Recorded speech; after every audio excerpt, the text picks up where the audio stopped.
Why would you bring that thing here? My mother hissed, her voice cutting through the laughter of party guests. The delivery men had just set down my gift, a 12-seat dining table made from solid walnut, the most beautiful piece I'd ever crafted. I'd worked on it for months, sanding and carving until my hands bled.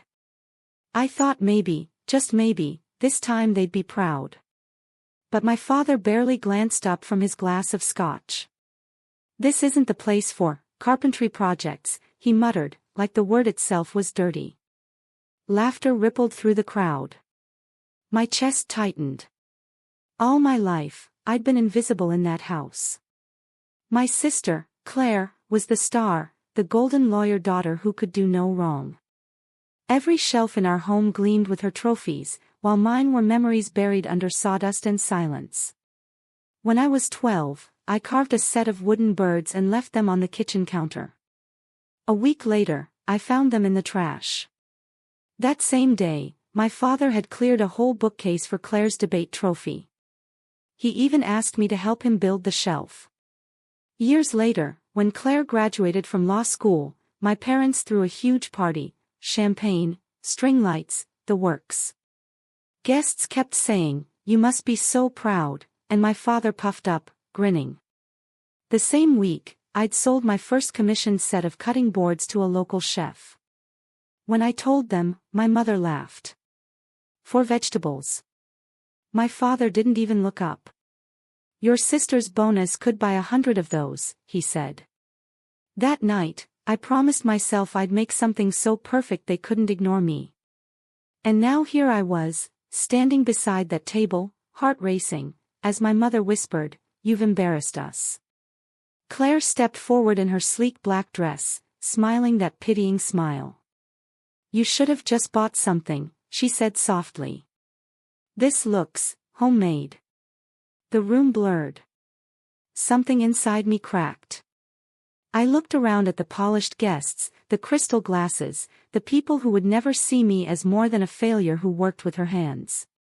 Then I walked over to the table, ran my palm across the smooth walnut, and smiled. "You're right," I said quietly. "It is homemade, and it's worth more than anything in this house." Then I turned, left my keys on the counter, and walked out the front door without looking back. 2 years later, that same table was featured in an art magazine. Orders poured in. By 30, I'd opened my own design studio in Boston. When I walked into my new office for the first time, the one with my name, Evelyn Grant Designs, etched on the door, I finally understood, I was never invisible. They just refused to look. If you love real emotional stories, hit subscribe, we post one every day. The room went silent the moment the delivery crew set the table down. My heart pounded as I brushed a speck of sawdust from its smooth walnut surface.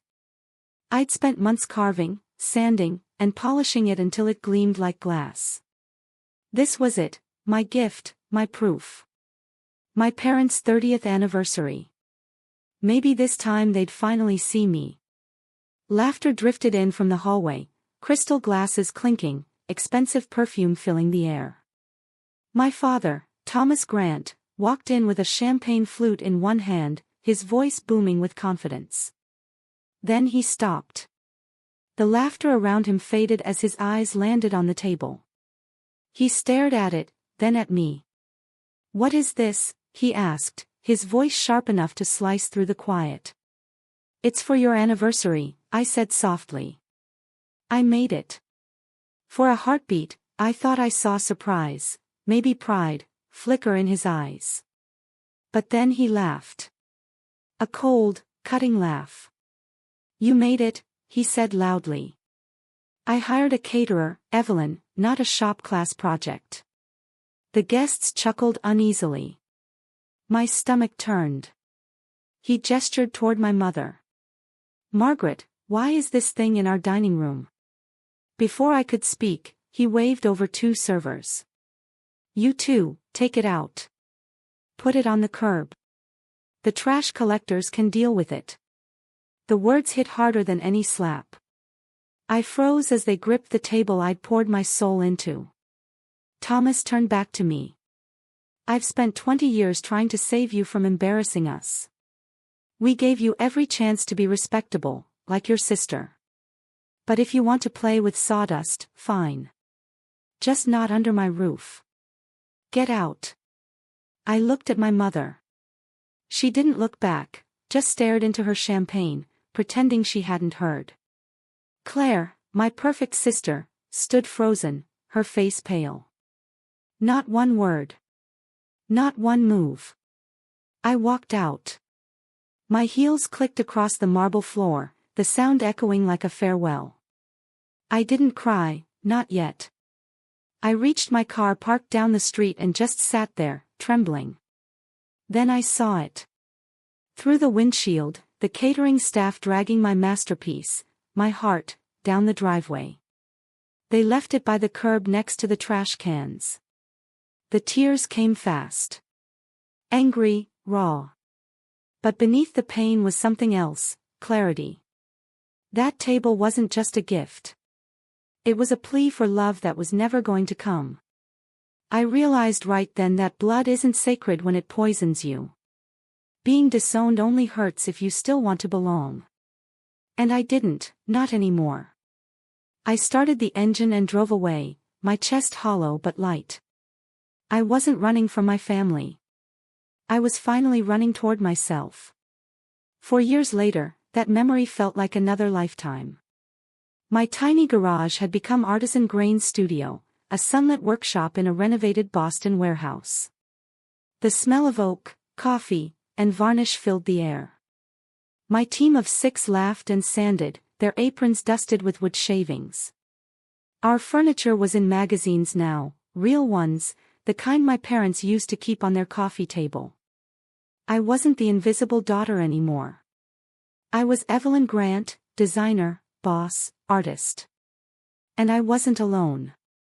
Elias, my fiancé, loved the way my hands looked when they were rough from work. Together, we were building a home filled with pieces we'd made side by side. For the first time in my life, I was truly happy. Then my phone rang. I glanced at the screen, Margaret Grant. My hand froze mid-sketch. 4 years of silence, and now this. I took a breath and answered. Hello. Her voice was crisp, practiced, the same tone she used to greet guests at her parties. Evelyn. I'm glad I caught you. I didn't say anything.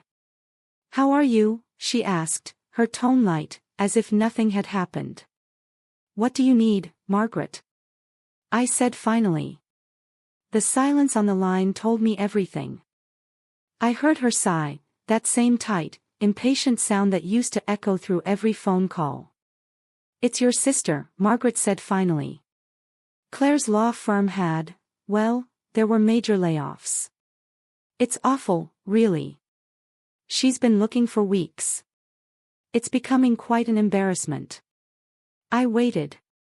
I knew this wasn't a call about reconciliation. Your father and I have been discussing it, she went on, her tone shifting into that cool, executive cadence. And we've come up with a solution. Of course they had. Thomas and I agree, she continued. You need to give Claire a job. For a moment, I thought I'd misheard. A job? I asked. Doing what? I don't think we're hiring attorneys as receptionists. Her tone sharpened instantly. Don't be difficult, Evelyn. A real job. She could handle the business side, clients, finances, contracts. You're obviously more comfortable with the wood. I stood there, phone pressed to my ear, stunned by the sheer arrogance of it. For years since they'd disowned me, since they'd thrown my work onto the curb like garbage, and now they were calling to demand I hand my company to the real daughter. Evelyn, did you hear me? Margaret snapped. This arrangement is perfect. It'll give Claire her confidence back. My voice was calm, too calm. I have to go, I said. Wait, we're not finished. But I hung up. For a long time, I just stood there, the silence in the studio pressing against my chest. I thought I'd feel angry or humiliated, but I didn't. I just felt tired, bone-deep tired. And then, surprisingly, pity. Not for Claire, but for them. For the smallness of their world, their endless need to control, to cure it, to prove their worth through someone else's life. I turned my phone to silent and went back to my workbench, tracing lines on a new design until the graphite dulled. I figured that was the end of it. I'd made my choice, my peace. A week later, an unknown number flashed on my screen. I almost ignored it, but something made me swipe to answer. Hello? Evelyn. My heart clenched. I hadn't heard that voice in 4 years. Claire. I braced myself for round 2, the guilt, the manipulation, the plea. If this is about the job Mom called about, I said, my tone firm, the answer is no. There was a shaky breath on the other end. Then a sound I didn't expect, a sob. Please, she whispered. Don't hang up. I didn't know they called you. I swear I didn't. Her voice broke. I'm so sorry, Evelyn. I had no idea they'd do that. I've been staying at a friend's place. I lost my job. I lost everything. I stood frozen, my grip tightening on the phone. When I told them, she said, her voice trembling, they looked at me the same way they used to look at you. Cold. Disappointed. Like I was nothing. The words hit like a ghost from the past. I'm not a lawyer anymore, she whispered. And now. I'm not their daughter either. I didn't know what to say. The anger I'd carried for years melted into something quieter, heavier. You think you were the only one in a cage? Claire said. Yours was just visible. Mine was gold-plated. I said nothing. I had to be perfect, she continued, her words spilling out between tears. The grades, the trophies, the Ivy League, the firm, the 6-figure salary, all of it was for them. So they could look proud at the country club. So they could say, that's our daughter. Her voice cracked. I hated it, Evelyn. Every minute of it. But it was the only way they'd love me. And the second I failed, that love was gone. I closed my eyes, the weight of it pressing deep. For the first time, I saw her, not as the golden child, but as someone trapped beside me in the same house of mirrors. I was their status symbol, Claire said, her voice shaking. And the second I lost that status, I was just as disposable as your table on the curb. I sank slowly into my chair, staring at the grain of the oak desk beneath my hands. Every ounce of resentment I'd carried toward my perfect sister began to crumble. The jealousy, the bitterness, it had all been built on a lie. Claire was never my rival. She was just another casualty of the same family system that broke me. Claire, I whispered, where are you? We talked for hours, not as the scapegoat and the golden child, but simply as sisters. She told me she was done with law. Scared, but ready to start over. She'd always loved gardens, open spaces, color. She wanted to study landscape architecture. And for the first time, I felt proud of her, genuinely proud. But one question still gnawed at me. Claire, I said quietly, I'm glad you called. Really? But, how did you know I'd be okay back then? After the party, I almost quit woodworking entirely. There was a long pause, broken only by the sound of her uneven breathing. You almost did, she said finally, her voice trembling. You were so beaten down, Evelyn. I was terrified you'd give up, take one of Dad's respectable jobs, and disappear. Then what happened? I asked. Something changed everything. My studio, it only existed because of that massive commission from that downtown law firm. The one that launched me. I never figured out who placed it. It was all anonymous. She was silent. Claire. I pressed, half smiling. That job saved me. I've tried to track the buyer for years, to thank them, but all I ever found was a holding company. When she spoke, her voice cracked. It was a law firm, Evelyn. My law firm. I froze. What are you saying? Do you remember my signing bonus? She said softly. The one they threw that giant party for. My stomach dropped. The timing. The secrecy. The anonymous client. No, I whispered. I used every cent of it, she said through tears. Every single dollar. I knew I was living a lie, just doing what they wanted. But you were real. You were brave enough to be who I couldn't. I couldn't let them destroy that. I couldn't speak. My throat burned as I looked around my office, at the walls, the tools, the handcrafted furniture, the life I had built. The life my sister had quietly given me. All those years I'd thought she was my rival. But she had been my guardian, my anonymous believer. When we hung up, I sat in silence, the noise of the workshop muffled behind the glass. For the first time, the anger I'd carried toward my parents didn't burn, it just dissolved. What was left wasn't rage, but pity. They weren't villains. They were hollow, desperate people who'd mistaken control for love. A few days later, my phone rang again. Margaret's voice was sharp, imperious, as if nothing had changed. Evelyn, have you spoken to your father? We expect you to do the right thing for your sister. I leaned back in my chair, staring out at the sunlight spilling across my studio floor. Hello, Margaret, I said evenly. Don't play games, she snapped. Your father is very upset. You will hire Claire. She starts Monday. Do you understand me? I took a slow breath. No, I said. Silence. What did you say? I said no, I repeated. I won't be hiring Claire. And I won't be helping you. I paused, my voice soft but steady. But I will be helping her, as her sister. We're planning her next steps for landscape architecture school. A sharp inhale crackled through the line. Landscape what? That's just, gardening.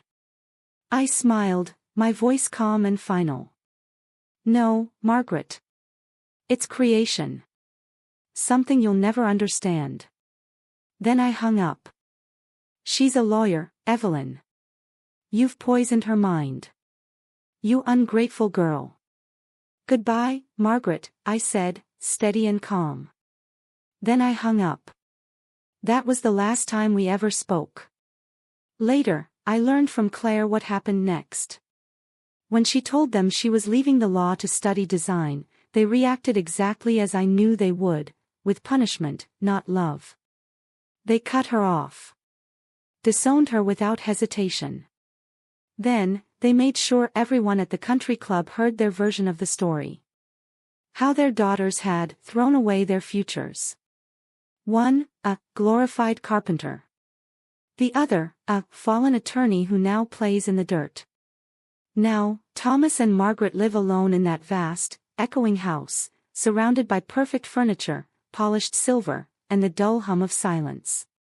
Their trophies are spotless, their memberships paid, and their pedestals completely empty. Meanwhile, the artisan grain studio hums with life. The smell of fresh-cut maple mixes with espresso, and the sound of laughter filters through the open doors.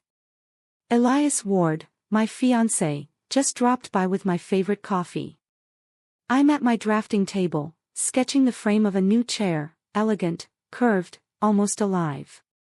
The world around me fades until I hear the door open. You're going to burn yourself out, says a familiar voice. I glance up.